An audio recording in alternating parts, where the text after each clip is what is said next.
So hi guys, my name is Nachiketa and welcome back to another video. In this video I'm going to talk about the entire application timeline for someone who's applying for masters in the US. I'm going to talk about when you should exactly start preparing, what are all the different exams you need to give, when you should give them, what all documents you need to submit as a part of your master's application to any university, and what should be the exact timeline that you should follow. So before getting started, if you're new to this channel, do consider subscribing because I'm going to regularly put out more content like this and you'll be notified whenever I do so.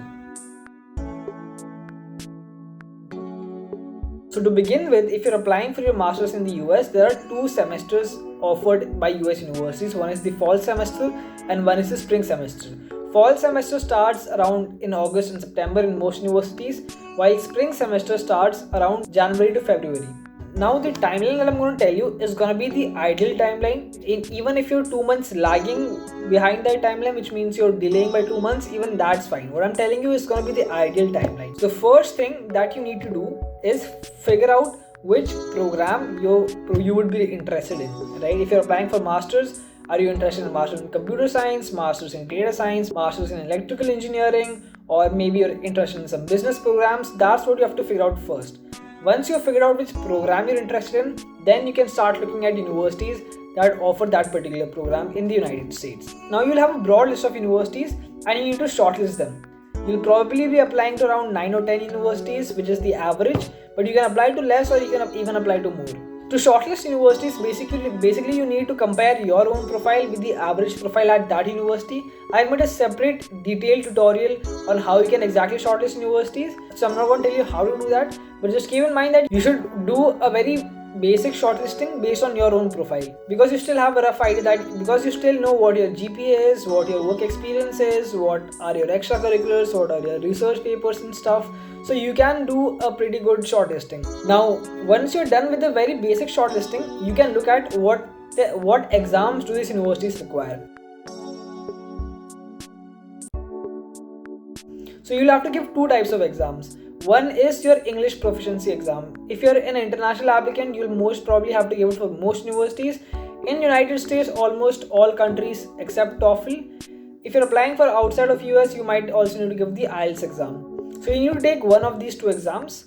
Again, it would be a better idea to first check the university which you're applying to and see which exam they require. Second exam that you might have to give is going to be an exam that tests your academic abilities, basically your quantitative skills and verbal skills.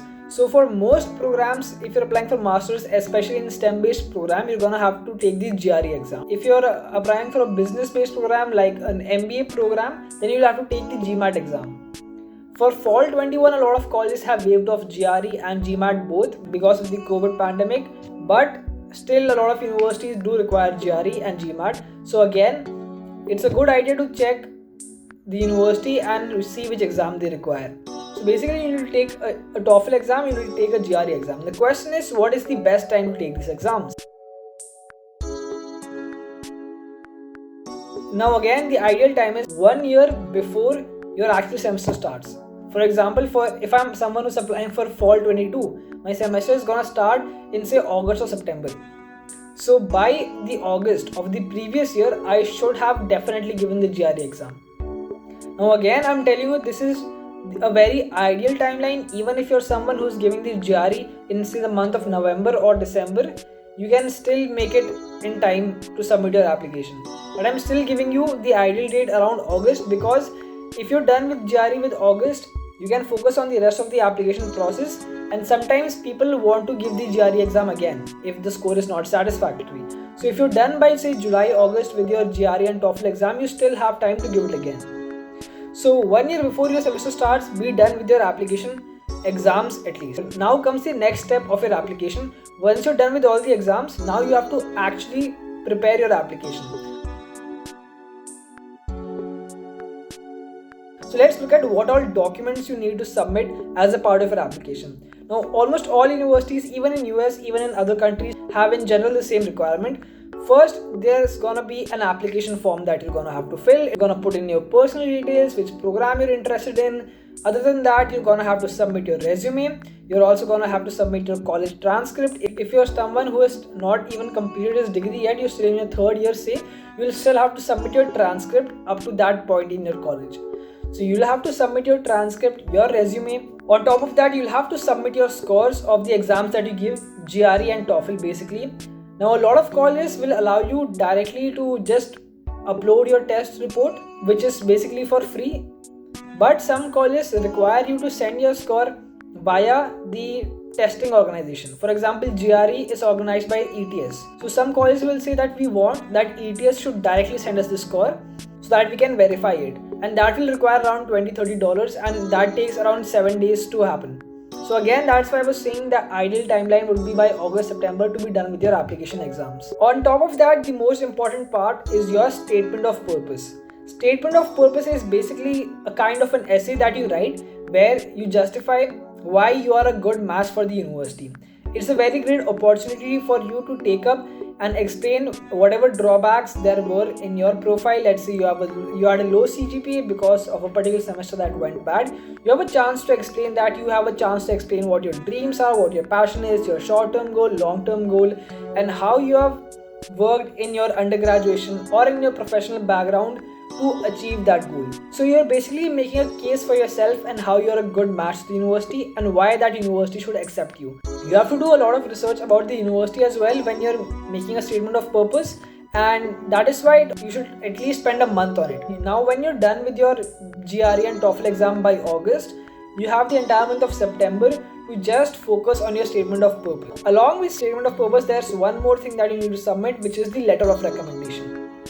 So basically, the letter of recommendation is written by someone else, maybe your professors, maybe your supervisors in your company that you have been working in, where they recommend you to that university. They talk about what all projects that you have done probably under them, what they have noticed about you, and they basically recommend the university that this candidate would be a good match for your university. So again, the LOR process takes some time. What basically happens is when you create your application for any university's program, you go to their website, you have to enter the email IDs of all the recommenders. When you enter their email ID, a link is sent to your recommenders, and your recommenders can click on the link and upload the letter of recommendation. So again, this can take some time. So you can reserve the month of September and October for writing your SOPs and telling your professor to submit the LOR. So again, this process takes some time. So that is the list of documents. You need the statement of purpose, you need LORs, you need your resume, you need to fill the application form on the university's website, and you need to submit your transcripts and your application exam scores. 1 year before your fall semester starts, you need to be done with your application exam. Then you can have the next 2 months to form your statement of purpose and your LORs as well. Now, this is the ideal timeline, but do not panic if you are lagging behind this. If you're someone who's giving your TOEFL and GRE exam in November, that's fine. What you're gonna have to do is, when you're preparing for the exam, side by side, you have to work on your statement of purpose. All you need to care about is submitting before deadlines. Fall semester is gonna have most of its deadline in the month of January and February. However, there's something called as the priority deadline, which basically means that if you submit before the priority deadline, you are more likely to receive scholarships. And priority deadline for a lot of universities can be in the month of December and November as well. So by November or December is the final date by which you can complete your application. Fall deadlines mostly will be in the month of January and February. It can go up to March and April as well, and it can be as early as November and December also, right? So what I told you was the ideal timeline. Even if you're someone who's giving the exams late, that's completely fine. Do not panic. There are a lot of colleges which have very extremely late deadlines, so you can still apply to them. If you're applying for spring semester, it starts in January or February, so 1 year before that. So the previous January and February is the time when you should give your GRE and TOEFL exam. Most of the deadlines for spring semesters are gonna be in the month of August, September and October. It can go up to November as well, but that becomes more rare. So that is some rule. 1 year before your semester starts, you have to give your application exams. Then that leaves you with a month just to write your statement of purpose, right? So what I told you is a general thumb rule that you can follow. So that was it for this video. If you did like it, do subscribe to this channel and like this video. If there's anything else you want to see, do leave that in the comments, and see you in the next video.